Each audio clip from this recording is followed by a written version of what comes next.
Sebuah legenda, jangan sampai punah lah. Apalagi eksistensi dengan serbuan masakan mancanegara. Setiap masak itu pasti saya ingat ibu saya, otomatis kita berdoa untuk ibu ya. Ini kemungkinan berapa tahun lagi itu kelapa nggak ada, terus nangka juga nggak ada.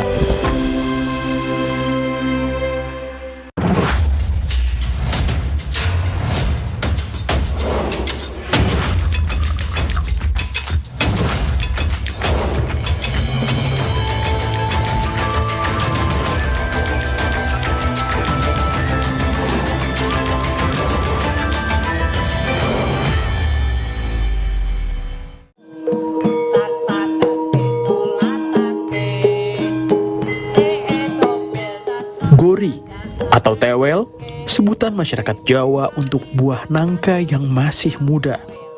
Dari buah nangka yang masih mentah ini, lahirlah sajian yang melegenda hingga saat ini. Di balik pelengkungan gerbang keraton sisi timur, dapat ditemui deretan penjajah gudeg legendaris. Wilayah ini terkenal sebagai sentra kuliner gudeg, Wijilan.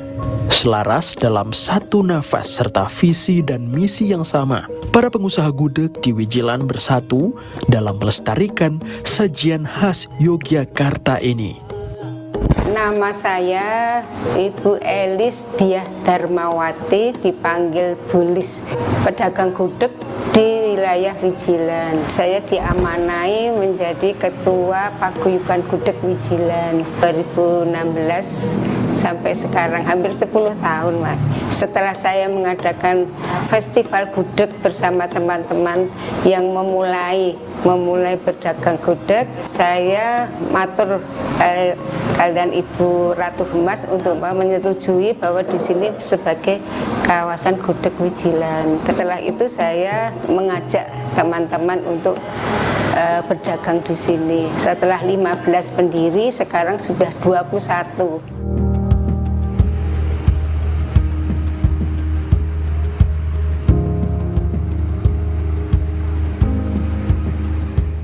Ya, ini sejarahnya kenapa disebut Kampung Wijilan. Salah satu sejarah tempat tinggalnya Kanjeng Raden Tumenggung Wijil. Jadi Kanjeng Raden Tumenggung Wijil itu putra dari Hamengkubuwono ke-7.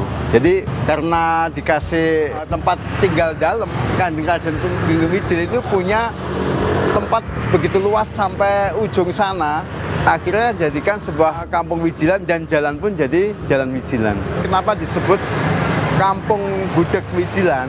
Itu karena awalnya ada Mbah Slamet, jadi Gudeg Bu Slamet itu tahun 1942. Beliau mendirikan warung gudeg pertama kali di Kampung Wijilan ini. Di Kampung Wijilan ini kebanyakan punya ahli masak gudeg.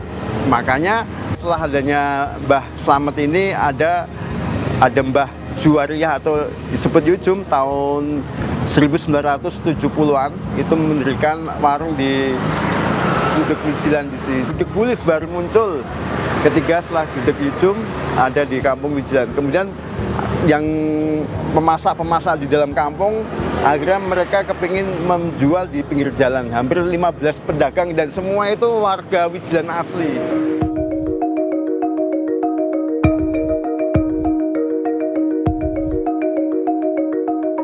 Nama saya Chandra Setiawan Kusuma.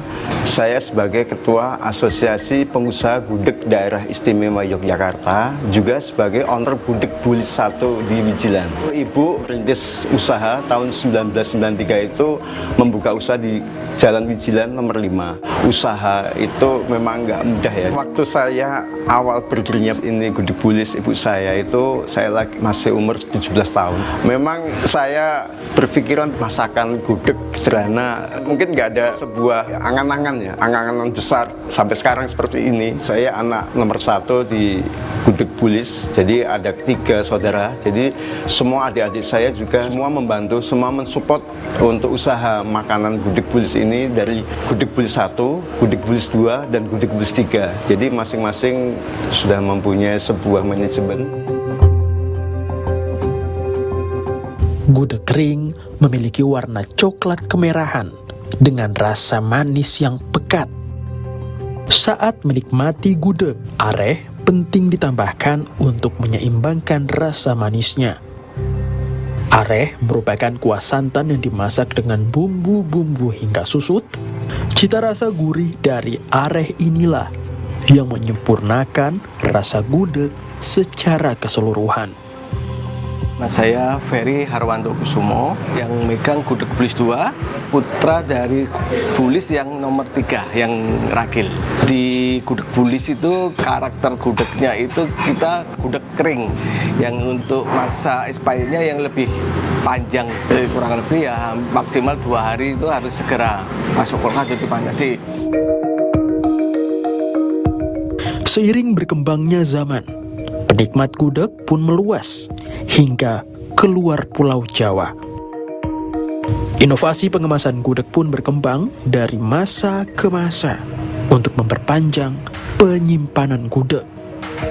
Ada request dari pengunjung kok bagaimana kok masanya bisa panjang atau bisa awet dari perjalanan kita kan tamu-tamunya kan nggak cuma di dalam kota, kalau dipakai press kan otomatis nggak tahan lama. Nah, solusinya awal mulanya yang pertama kali yang gudeg kaleng ini kerjasama sama LIPI untuk uji coba untuk pengalengan, akhirnya berhasil untuk 1 tahunan lebih. Setelah itu yang kedua pakai yang put, itu juga tahannya juga sama 1 tahunan juga. Setelah diproses itu harus dikarantina dulu selama 2 minggu. Setelah itu nanti kita dipelajari apa penyebabnya gagalnya itu kenapa, perbaiki lagi. Akhirnya ya alhamdulillah selama ini sudah berkurang untuk kegagalannya.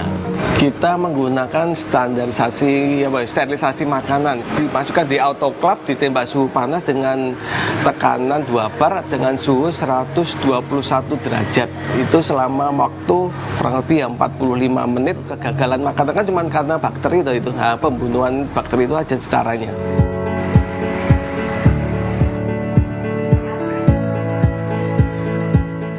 Nama saya Edwin, saya dari Bekasi. Kita kan sekeluarga jalan-jalan ke Malioboro, terus kita mau makan diarahin ke Kampung Gudeg. Jadi mungkin bisa jadi landmark juga ya di Jogja untuk Kampung Gudegnya sendiri, karena jadi kalau orang-orang mau makan gudeg yang otentik ya ada di sini. Manisnya oke, terus rempahnya juga berasa juga, nggak terlalu manisnya, nggak bikin enak juga, pedesnya juga yang nggak terlalu.